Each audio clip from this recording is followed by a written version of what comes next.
상승 출발했던 뉴욕 증시가 장 막판에 하락세로 전환이 됐습니다. 일단은 백신에 대한 기대감, 경기가 회복될 것이라는 기대감들이 증시를 강하게 상승시켰습니다만 장 막판에 들어서면서 경기 부양책이 아직까지는 교착 상태다, 이러한 불안감들이 시장을 끌어내리는 모습이 좀 있었고요. 기술주들 역시도 계속적으로 하락세를 보이게 되면서 나스닥의 하락 계속적으로 이끌어낸 것 같습니다. 투자 심리가 기대감과 불안감 두 가지를 가지고서 움직이고 있기 때문에 뭐 큰 폭의 하락이라거나 이런 모습은 아니지만 여전히 불안한 시장 상황을 만들어내고 있는 것 같습니다. 자, 여기에 대한 이야기 해보도록 하겠습니다. 코스피 지수가 2400포인트를 돌파하게 되면서 여기에 대해서 장밋빛 전망, 그리고 또 걱정스러운 얘기들이 같이 나오고 있습니다. 연내에 2500포인트 갈 것이다 라는 이야기 나오고 있고요. 또 큰 조정이 나올 수도 있다, 이렇게 걱정스러운 이야기도 같이 나오고 있습니다. 자, 간다면 어떻게 해서 가게 될 것인지, 거기에 대한 이야기, 그 다음에 큰 조정이 나올 것이라고 하는데 도대체 무슨 근거로 조정이 나올 것인지 얘기를 해보도록 하겠습니다. 최근 들어서면서 투자 위험, 경고 종목들이 급증하고 있습니다. 사상 최대 수치라고 하는데요. 위험과 경고 딱지가 붙게 되면 사실상은 굉장히 좀 위험하고 리스크가 큰 그런 상황이 들어가게 됩니다. 자, 왜 위험과 경고가 위험한 것인지 이야기, 당연한 얘기지만 한번 해보도록 하겠고요. 어떠한 조치들을 취해야지 되는지, 또 무엇을 주의하고 조심해야 되는지 말씀드리도록 하겠습니다.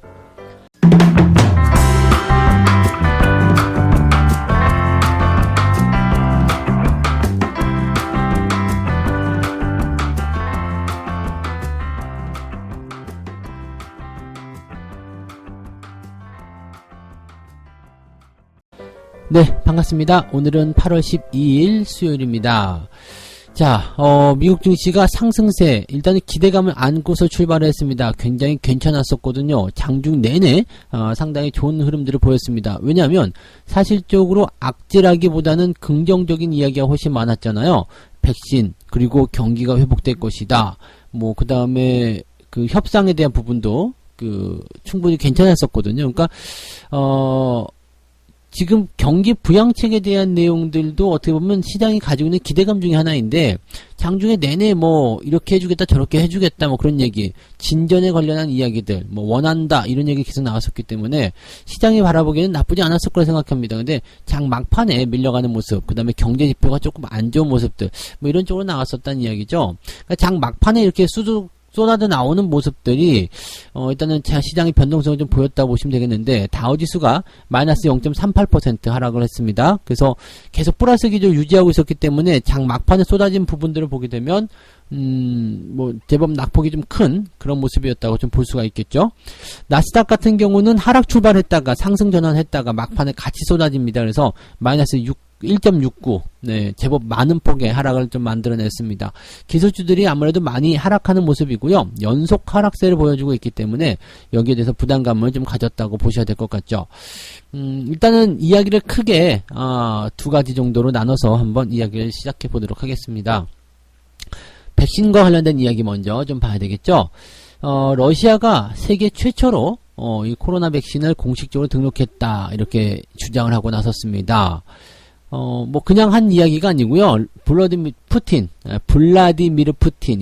그냥 푸틴이라고 하죠. 이 푸틴 대통령이, 무슨 얘기냐면, 세계에서 처음으로, 백신이 등록됐다. 상당히 효율적으로, 기능하고 있고, 지속적인 면역을 형성하고 있다. 이것은 확실한 것이다. 라고 얘기합니다. 그러면서, 대통령의 딸도 백신 접종을 받았다. 네. 그러니까 즉 우리 가족도 임상시험을 받았다라고 되어 있는 거죠. 근데 여기서 이제 한 가지 좀 의아하다라고 생각하시는 부분은, 백신이 아직 임상 3차 시험을 거치지 않았다. 그러니까 백신 등록이 이후에 임상 3상을 거칠 것이라고 되어 있는데, 이게 통상적으로는 그렇지 않죠. 보통 이제 2상에서 끝나는 것이 아니라 3차까지 가고 나서, 그리고 나서 이제 안정성이 확보가 된 이후에 그 다음에 백신이 등록이 되고, 신약이 등록이 되고, 그 다음에 상품화도 이제 FDA라는 이런 쪽에서 이제 승인을 다 떨어지고 난 다음에 상품화가 되는 거거든요. 그러니까 사실 임상시험에 들어간다. 우리 바이오 종목들 잘 보시면 임상 1상 성공 뭐 이렇게 했다고 해서 주가 급등하면 아직 멀었네 이렇게 생각하셔야 됩니다. 1상, 2상, 3상까지 갔는데 시간 굉장히 많이 걸리고요. 3상까지 통과했다고 하더라도 이제 팔아먹을 수 있는 국가들의 어떤 승인도 다 떨어져야지 되고요. 또 다 떨어지고 나서 상품화 됐다고 하더라도 그것이 제대로 판매가 되기까지는 상당히 오랜 시간 걸리죠. 그러니까 실적이 크게 폭증할 것이다. 세상에 없던 신약 물질이다 뭐 등등 임상 단계에서는 아무런 필요가 없다는 얘기입니다. 그런데도 사실 제약 바이오 쪽에서는 그런 기대감을 가지고 상승하게 되기 때문에 아마도 조금 부담스럽군 그런 모습들이 좀 있지 않나 생각을 좀 해봅니다. 뭐 근데 어쨌건 간에 일단은 뭐 그런 것들은 제약 바이오 가진 특징이기 때문에 그러려니 해야겠죠. 네. 자, 그래서 어쨌건 지금 러시아 쪽에서 이 3상 이후에 백신을 등록하는 것이 통상적인데 지금 그거 하지 않고 그냥 등록해버렸단 말이에요. 그러면 정말로 이것이 효과가 있는 것이냐. 3상까지 가지도 않았는데 제대로 된 임상시험을 거치지도 않았는데 어떻게 이것이 효과적이라고 볼 수 있겠느냐. 이렇게 되는 부분이겠죠. 그래서 지금 WHO에서는 이제 사전 자격 심사에 대한 부분들을 가지고서 논의 중에 있다라고 되어 있습니다. 뭐, 그 다음에 이제, 미국에서도 여기에 대해서 계속 할 이야기가 나오겠죠. 뭐, 우리도 백신이 있어. 뭐, 그런 얘기들 계속적으로 나올 거고, 러시아하고 미국이 굉장히 좀 신경전 많이 해요. 예전에 소련일 때부터 미소, 냉전, 이런 거 있었잖아요. 그것이 이제 종식이 되면서 끝나야지 되는데, 뭐, 그 뿌리가 어디 가지 않는 것 같습니다. 근데 어쨌든, 뭐, 지금 현재 상황에서는 미국을 경계하는 그런 입장들, 우리가 미국보다 더 뛰어나다는 입장들, 그런 것들을 계속 하려고 하는 모습인 것 같아서 조금은 이제 지켜봐야 되지 않을까 생각이 좀 듭니다. 자, 그 다음에 이제 신규 확진자 수가 5만 명 아래로 계속 떨어지고 있다. 최근 이틀 연속 5만 명 이하로 나타나고 있다. 즉, 신규 확진자 수가 계속적으로 하락하고 있다는 얘기입니다. 감소하고 있다는 얘기는 이거는 긍정적인 소식이 되겠죠. 그래서 이 부분이 이제 뭐 아직까지는 그렇다 하더라도 신규 확진자 수가 어느 날 갑자기 훅훅 줄어들게 되는 상황들, 또 백신에 대한 접종이 만약에 들어가게 된다면 더 갑자기 사라지는 뭐 그런 모습도 나타날 수가 있겠죠. 그렇게 되면 시장은 더없이 좋은 상승 기대감을 이야기해 나갈 수 있을 것이다 라고 보시면 되겠습니다. 이것이 이제 시장에 대한 긍정적인 이야기였고요. 그 다음에 이제 추가 부양책에 대한 이야기 한번 봐야 되겠죠. 사실 이것도 장 초반에는 긍정적이었어요. 왜냐면 부양한 타결 기대감이 있었단 말이에요. 일단 행정명령에 서명을 했단 말이에요. 그러면서 그 부양을 일단은 하자라고 이제 의회를 압박하는 형태로 일단 됐단 말이죠. 그러면서 지금 재무장관 역시도 큰 타협을 위해서 추가 부양의 규모를 확대할 수 있다. 뭐 너희들 민주당이 원하는 대로 조금은 더 해줄 수 있다. 뭐 이런 식의 이야기 좀 해놨고요. 또 그 다음에 자본이득세, 소득세 인하를 진지하게 검토 중이다. 라면서 이제 감세를 언급하기도 했습니다. 그러니까 정부가 굉장히 좀 몰아치고 있는 듯한 그런 느낌이죠. 네. 너희들 원하는 대로 또 해줄게. 라는 이야기를 던지기도 했고요. 그 다음에 감세라는, 이번에는 이제 뭐 기업에 대한 어떤 법인세라는 이런 쪽이 아니라 소득세 인하라든지 자본이득세 이런 것들이기 때문에 직접적으로 이제 사람들을 공략하는 그런 형태의 전략들을 세우고 있단 말입니다. 그래서 사실 지금 이런 상태에서 민주당 입장에서 고민이 좀 될 수밖에 없는 게 딸려가기는 좀 그런데 안 딸려가면은 그것도 대선에서 굉장히 좀 안 좋은 상황이 있을 수 있다는 얘기죠. 지금 민주당이 대선을 준비하는 거 보면은 이제 부통령 지정된 사람이 또 최초로 흑인이란 말이에요. 그러니까 약간 좀 오바마 대통령의 그런 명맥을 좀 이어가려는 모습으로 좀 생각할 수도 있는 내용이 될 것 같고요. 그 다음에 이 경제 정책을 떠나가지고요. 지금 대선을 얼마 안 둔 상태이기 때문에 굉장히 좀 바쁘게 움직이고 있을 거란 말이에요. 그래서 여기에서 이제 정책적인 승리, 즉 공화당이나 정부 쪽에 끌려가는 느낌을 보여주지 않으려면 어떻게 해야 될 것인가 고민을 좀 많이 해야 될 것 같죠. 근데 이 시기를 조금 놓친 것이 아닌가 싶기도 하고요. 어쨌건 간에 지금 공화당이나 정부가 이렇게 힘을 써놓은 상태라면은 그쪽으로 이제 끌려갈 수밖에 없는 상황이 좀 되지 않았을까 생각이 좀 되긴 합니다. 그래서 어쨌건 간에 이제 고민을 좀 해야 되는 상황이 됐죠. 그냥 하자 이게 아니라 고민이 좀 되는데 이렇게 돼버렸기 때문에 장 마감 1시간 전쯤이라고 되네요. 그래서 추가 부양과 관련한 협상이 현재 여전히 교착 상태가 되었다라고 얘기가 되면서 증시 자체가 다 하락을 했습니다. 근데 이 추가 부양안에 대한 협상은요, 그냥 된다고 보시면 됩니다. 뭐 어떤 식으로든 될 겁니다. 그래서 추가 부양에 대한 부분들은 일단 시장이 이렇게 된다 안 된다를 가지고 걱정할 것이 아니라 그냥 핑계거리로 삼긴 좋은 거죠. 조정을 한번 받아야 되는데 특별한 어떤 재료가 없다 그랬을 때 나타나는 부분이라고 생각하시면 됩니다. 이거는 그냥 되는 거라고 보시면 돼요. 그래서 추가 부양을 안 할 수 없는 입장이기 때문에 언제 할 것이냐 어떻게 할 것이냐가 중요한 부분이니까 요거는 어떻게 보면은 나쁘지 않은 소식이다라고 생각하셔도 되겠습니다. 그래? 그것 때문에 하락했어? 그러면 더 좋은 상황이 있을 수 있겠네. 뭐 이렇게 보셔도 되겠고요. 네. 그 다음에 이제 경제 지표도 약간 좀 부진했고요. 그 다음에 기술주들의 하락이 조금 주목을 좀 받았죠. 여전히 하락세를 보이고 있는데 하루 띡 빠지고 나서 그냥 바로 올라가기 좀 이상하잖아요. 그러니까 주가가 단기적으로 이제 하락을 하게 되면서 뭔가 흐름을 좀 바꿨다. 그 다음에 그런 어떤 차익 실현에 대한 매물이 좀 나타났다는 생각된다면 그래도 하루 이틀 정도 또는 2, 3일 정도 뭐 길게 하면 일주일 정도는 계속적으로 조정을 받을 수 있는 상황이 좀 된다라고 보시면 되겠습니다. 그래서 그런 것들은 뭐 크게 의미가 없지 않나 생각합니다. 많이 올랐기 때문에 조금 내주는 거 그런 것들은 증시에서 흔한 일이기 때문에 시장에서는 뭐 크게 걱정하실 만한 내용은 아니지 않을까요 생각이 됩니다. 그래서 큰 골자로 봐서는 뭐 부담적인 별도 없는데 막판에 그냥 주가가 하락한 모양새가 좀 나타났다. 이 정도만 보시면 되겠습니다. 뭐 시장이 약간 불안정한 모습을 좀 보일 수도 있겠습니다만은 뭐 크게 걱정하실 내용은 없을 것 같고 오히려 만약에 주가가 하락한다면 조금 더 용기 내볼 수도 있는 그런 내용이지 않겠나 이렇게 보셔도 좋을 것 같네요. 네. 자, 두 번째 이야기 가겠습니다. 네, 연내에 2,500 간다. 곧 큰 조정이 올 것이다. 뭐 이런 얘기를 하고 있는데 지금 코스피가 2,500을 간다 안 간다가 사실은 중요하지 않아요. 왜냐면 이미 2,400을 돌파를 했고요. 2,300을 돌파하고 난 지 얼마 안 돼가지고 2,400 돌파했거든요. 그러니까 2,500 가는 거 사실 어려운 게 아니고요. 3,000포인트 가는 거 어려운 게 아닙니다. 문제는 이제 시장이 그렇게 갈 만큼의 성장 동력을 가지고 있겠느냐라는 부분인데 지금은 이제 미중 무역 협상에 대한 관점을 좀 우리가 다시 넘어가야 되는 게 2019년도 연말에 증시가 상승한 포인트가 있었단 말이죠.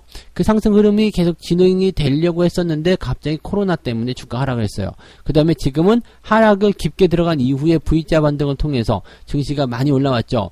이것은 그냥 회복이거든요. 회복. 그리고 지금 상황을 선상으로 본다라면 2019년도 연말 시점부터 연결됐었던 그런 회복의 어떤 포인트를 이제 막 다시 정상 궤도로 들어간 것이다 라고 보실 수가 있습니다. 자, 그렇다면 2500포인트를 갈 것인가? 이것은 실질적으로 이제 이 코로나가 어떻게 되느냐가 문제는 아닌 것 같고요. 이 이후에 무역 협상이라든지 이런 것들이 어떻게 되느냐가 중요한 관건이 될 것 같아요.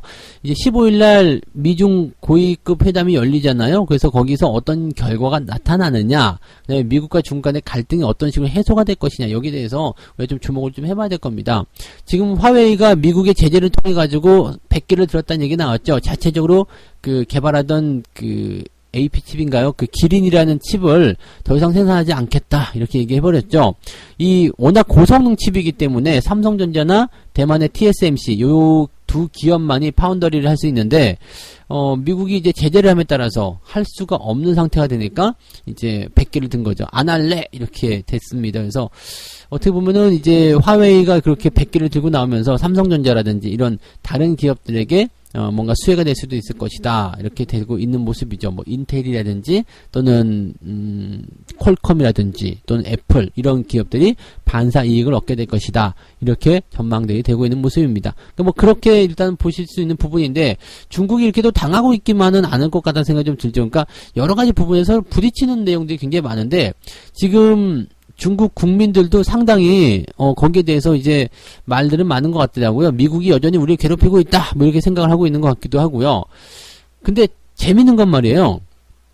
중국도 증시가 올라가고 있다는 이야기입니다. 그래서 중국 증시도 계속적으로 상승하고 있고 이런 부분들이 굉장히 좀 어떻게 보면은 지금 현재 문제점을 조금 희석시킬 수 있는 그런 내용이 아닐까라고 생각이 좀 들기도 합니다. 그래서 지금 현재는 이제 당분간은 큰 조정은 없이 상승세를 이어가게 될 것이다.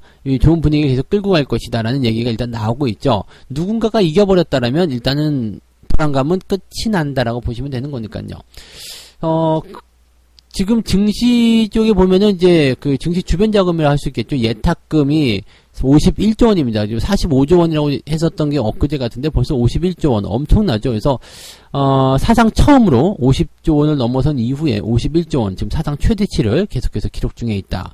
이 정도라면 자금의 힘, 돈의 힘으로 2,500도 뚫어버릴 수 있다라고 될 수가 있는데 걱정스러운 것도 있겠죠. 지나치게 거품이 끼었다. 지금 보면은 이제 그 기업들의 이익이라든지 성장성에 대한 부분들이 아직까지는 부족하다라는 얘기가 나오고 있죠. 그래서 많이 올라간 상태에서 이렇게 그 성장에 대한 부분이 교착 상태를 보인다라고 생각된다면 주가는 다시 원복을 할 수 있다. 다시 원상복귀. 그렇다면 조금 더 큰 폭의 하락이 나타날 수 있다. 이렇게 보실 수 있겠는데 여기서 이제 기대감을 하나 좀 보시면 좋을 것 같아요. 주가라는 것은 항상 기대감을 먼저 반영시킨다고 그랬죠. 그래서 지금 실적은 얼마 좋지 않더라도 앞으로 실적이 개선된다. 앞으로 더 좋아진다라면 주가는 더 올라갈 수 있거든요. 코로나 상황이 해소가 되면 실적이 더 올라갈 수 있겠고요. 무역 분쟁이 좋게 해결된다면 실적이 더 많이 좋아질 수 있겠죠. 그러면 지금보다도 계속해서 좋아질 수 있기 때문에 조정보다는 당연히 상승 쪽에 귀를 기울여야 되겠죠. 지금 나와 있는 데이터만 가지고 보시기에는 증시가 움직이는 것을 판단하기 조금 어려울 것 같아요. 그래서 저의 입장은 뭐 2,500포인트 돌파 충분히 가능하다고 저는 생각합니다. 그래서 큰 조정이라기보다도 만약에 조정이 나오게 된다면 매수할 수 있는 기회 정도로 생각하실 수가 있겠죠. 그러니까 아직까지도 이렇게 그 시장에 대한 어떤 조정, 시장에 대한 불안감 이런 것들이 나오고 있다라면 시장은 아직도 걱정의 벽을 타고 올라가고 있구나 이렇게 생각하시면 좋을 것 같아요. 그래서 뭐 큰 걱정은 별로 없을 것 같아요. 저는 여전히 주가가 어떤 식의 모습을 보이더라도 계속해서 주식을 매수해 나갈 거다 이렇게 생각하셔도 될 것 같습니다. 자, 세 번째 이야기 가겠습니다. 네, 투자 위험, 경고 종목들이 사상 최대치로 늘어났다. 이것도 사실은 조금 문제되는 내용 중에 하나이기도 합니다. 주식 투자할 때 항상 고민하게 만드는 것 중에 하나가 빨간 딱지 붙는 거잖아요. 처음에 주의, 그 다음에 경고, 그 다음에 위험 이렇게 달라붙게 되는데 보통 이제 경고까지만 들어가더라도 이제 신용이라든지 이런 것도 쓰기가 좀 껄끄러워지죠. 왜냐면 증거금을 다 갖다 납부해버려야 되기 때문에 상당히 조금 이제 복잡스럽고 그 다음에 위험까지 들어가게 되면 이제 단일가 매매 들어가잖아요. 그러면서 그 중간중간에 뭐가 들어가요? 거래 정지 기간이 또 들어간단 말이죠. 그래서 사실 이런 것들은 투자자들에게 과거에는 없었던 것들이에요. 그냥 막 줄기차게 막 한 달이든 두 달이든 가려고 하면 계속 상한가 치고 막 그랬거든요. 근데 그렇게 하는 것은 또 조금 위험하지 않느냐? 뭐 시세 조작이 있지 않느냐? 이런 식의 얘기가 좀 있었죠. 그래서 이렇게 중간중간에 이렇게 갖다 거는 그런 모습이 좀 있는 거고요. 또 증거금을 100% 납부해야 되는 이 내용이 된다라면 이제 빚내서 투자하는 것들도 들어오지 마 이렇게 되는 거라서 약간은 이제 경고 딱지 이상만 붙게 되면은 주가가 이제는 다 됐어라는 느낌을 좀 받게 되죠. 뭐 그 이후에도 이제 상한가 흐름 몇 번 더 만들어 가가지고 네 증시를 더 크게 끌어올리는 경우도 있겠습니다만은 요즘에는 이제 그 등락폭이 30%로 늘어났기 때문에 조그만 상한가 나가도 그냥 뭐 몇백 프로 나오는 거 기본이거든요. 그래서 어떻게 보면 여러분들이 변동성은 더 커져 있지만 그 변동성을 잘만 이용하면 정말로 좋은 기회들 많이 얻을 수 있는 것이 아닌가 생각이 듭니다. 자, 어쨌건 지금 현재 시점에서는 주가가 상승하기 시작하니까 정말로 많은 사람들이 막 쏠림 현상을 보여주게 되고 그러면서 이유 없는 급등주들이 나타나기 시작했다. 그러면서 이제 뭐 투자 위험 경고가 많이 늘어났다는 이야기가 된 건데 이런 것들은 좀 주의를 해야 되는 부분이 맞죠? 네, 당연한 거죠. 왜냐면 단기간에 너무 많이 올랐다는 이야기, 그것은 기업 가치나 뭐 어떤 기대감에 비해서 주가가 고평가됐다는 얘기가 될 수 있거든요. 그러면 차익 실현에 대한 관점이 나오기 쉽다라고 볼 수가 있는 거고요. 조금 전에 말씀드렸듯이 이제 경고 종목으로 이제 조치를 받게 되면은 매수할 때 위탁 증거금을 전부 다 내야 된다는 얘기입니다. 그러니까 뭐 그냥 내가 가진 돈으로만 사야 된다 이런 얘기가 되는 거라서 어떤 그 자금의 유입 속도가 확 줄어들 수 있는 그런 내용이 나올 수 있다는 이야기.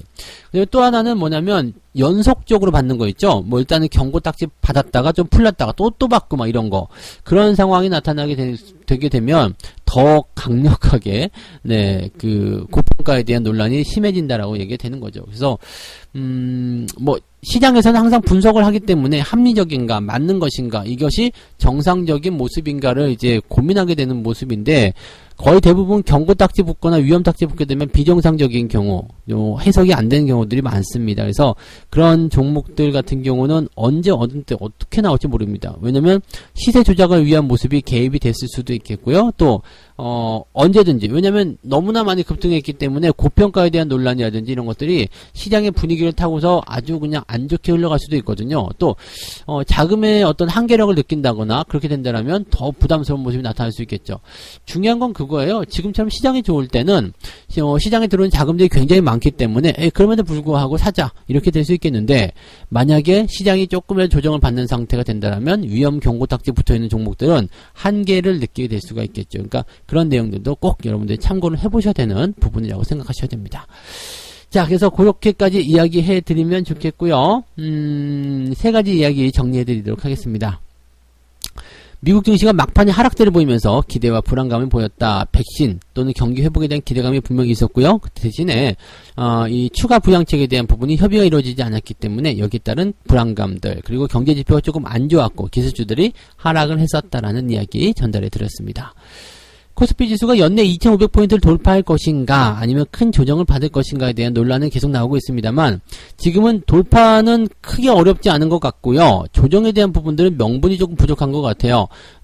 일단 선 반영한다라는 입장을 봤을 때 주가가 지금 현재의 어떤 실적 상황, 이익 상황, 그런 펀더멘탈을 가지고 평가하기엔 조금 어렵다고 보셔야 되겠죠. 그래서 지금은 조금 사심이 들어간다고 본다면 증시는 더 올라갈 것이다, 이렇게 예상을 해볼 수 있겠다 생각하시면 되겠고요. 네. 자, 올해 들어서 투자 위험 경고 종목이 굉장히 많이 급증을 했는데, 조심해야 될 부분들은 이렇게 경고 딱지 이상 붙게 되면은 뭔가 이제 제재적인 조치가 좀 많이 필요하게 되고, 또 이게 시장이 생각했었던 것보다 너무 많이 올라갔다는 부분이 있기 때문에 조그만 변동성에도 훅 쏟아질 수도 있다는 거, 그러면 리스크가 굉장히 커져 있다는 것을 꼭 조심하셔야 됩니다. 그래서 투자 경고 위험 정도가 들어가게 되면은요, 대부분 매도를 준비하는 상황이 되기 때문에 여기에서 막 매수를 해가지고 더 크게 먹어야 되겠다, 이렇게 생각하시는 것은 하지 않으시는 것이 좋다라고 말씀을 드릴 수가 있겠습니다. 아시겠죠? 네. 자, 책 한 곡 읽고 마무리하도록 하겠습니다. 주가의 폭락은 갑작스럽게, 그리고 신들의 복수와도 같이 격렬하게 오는 반면에 시세가 상승할 때는 부드럽게 그지없다. 사람들이 알아차리지도 못할 정도로 한 발짝 한 발짝씩 기어오르게 된다. 네, 여러분 지금 딱 맞는 말이죠. 지금 증시가 언제 이만큼 올랐어? 라고 생각될 정도로 살금살금 잘 올라가고 있습니다. 그런데 주가의 폭락은 우르둑 쏟아진다는 이야기죠. 그래서 항상 여러분들이 그 주식을 매매하실 때 리스크 관리, 좋을 때 많이 관리하셔야 되고요. 그 다음에 수익도 좋을 때 많이 벌어주셔야 됩니다. 어쨌건 조정은 만나게 됩니다. 조정은 언제고 올게 될 텐데, 그 조정에서 얼만큼 내가 잘 피할 수 있느냐, 얼만큼 변동성을 잘 이용할 수 있느냐가 여러분들에게 중요한 투자 포인트가 될 거라고 생각합니다. 잘 기억해 두시기 바라고요. 자, 오늘은 여기까지 이야기해 드리고요. 저는 장중시황 때도 다시 오면 되겠죠? 네, 여러분들 모두 좋은 하루 시작하시기 바라고요. 장중시황 때 뵙겠습니다. 고맙습니다.